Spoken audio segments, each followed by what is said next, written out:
Hey everybody, here we are again. Number 108 in the Criterion Collection is The Rock, directed by Michael Bay from the United States from 1996. I forgot that number 40 was Armageddon by Michael Bay, so I was ready to do a whole thing about, art films versus popular films and blockbuster films and audience appreciation, but I'm sure I did that at number 40. So,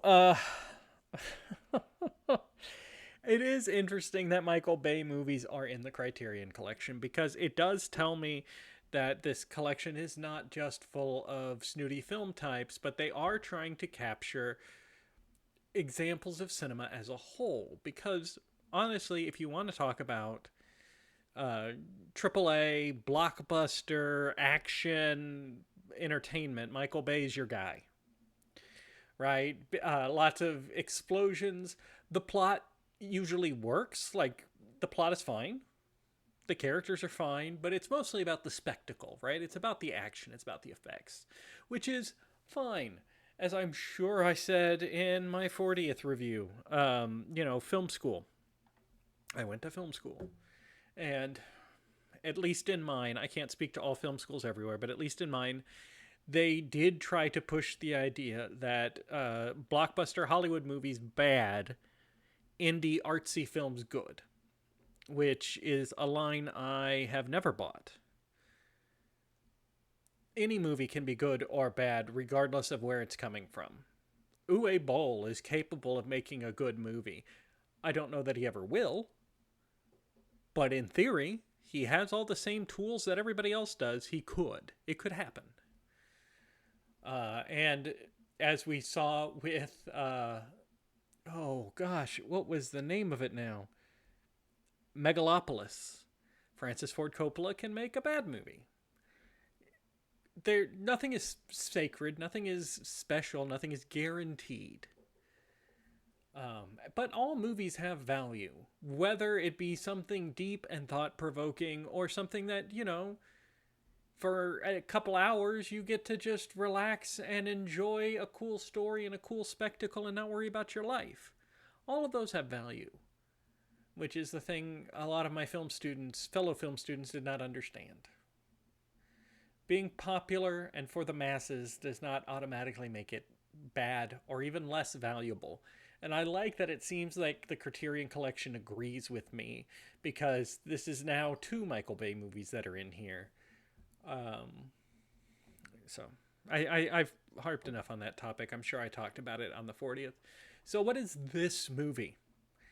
The Rock is a story about a general who is fed up with the way that the government has been treating deceased soldiers, and basically he steals a bunch of chemical weapons and takes a bunch of hostages of a tour group at Alcatraz and sets up to launch his chemical weapons at San Francisco if the government doesn't give him a buttload of money, like more than half of which he plans to pay to the families of the deceased soldiers that the government refuses to acknowledge died in the line of duty because they were doing top secret criminal stuff.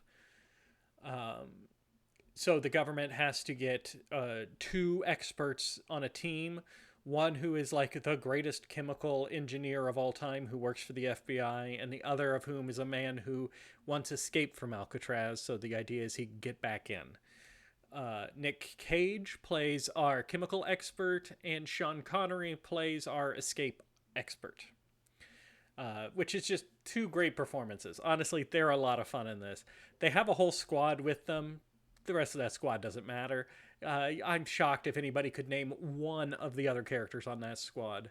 It's all about Sean Connery and Nick Cage. What I did find funny as I was reading this is initially the chemical expert part, the Nick Cage part, was going to be Arnold Schwarzenegger, but it didn't work out. And that is a very different movie with Arnold Schwarzenegger in that part. I like Arnold, but Arnold is an action star. That's his thing, right? He can't. I don't see him doing a lot of technical complicated dialogue, especially about like chemical warfare, without it just seeming like a joke. Now, I don't know the man myself. I don't know him personally. He could be very intelligent. He could be very erudite in his day to day life.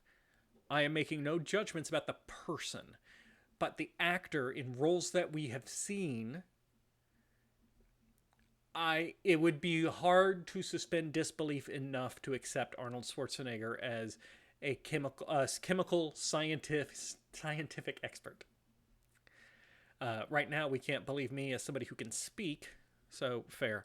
Um, I like Nick Cage in this part. I'm glad it didn't go to Arnold Schwarzenegger. This is a fun movie, right? They infiltrate, they have to disarm the chemical weapons. There's added stakes. Sean Connery's got a daughter in San Francisco. Nick Cage has a girlfriend in San Francisco. There's, a ticking clock. The government's having backup plans. Lots of drama, lots of action. This is a great action film. It's an excellent example of what an action film should be. I'm perfectly fine with it being in here. I don't think it is, but honestly, if we're talking action films, what should be in there is this one. This should be The Road Warrior is the pinnacle of action films, right? I think it's also Die Hard is a good one. But The Rock is an excellent choice. Armageddon was an excellent choice to personify the genre. So, I could have come up here and been all film snob and what are they doing putting this in the Criterion Collection? It undermines everything. No. If the purpose of this collection is just to promote and explore cinema, these belong in here because action movies are very much a part of cinema. They've been around forever. They're going to continue to be around. They're going to continue to be successful and popular. And I think that deserves to be recognized. So, yeah, I have no problem with this being in here. Of the Michael Bay movies, this is probably my favorite one.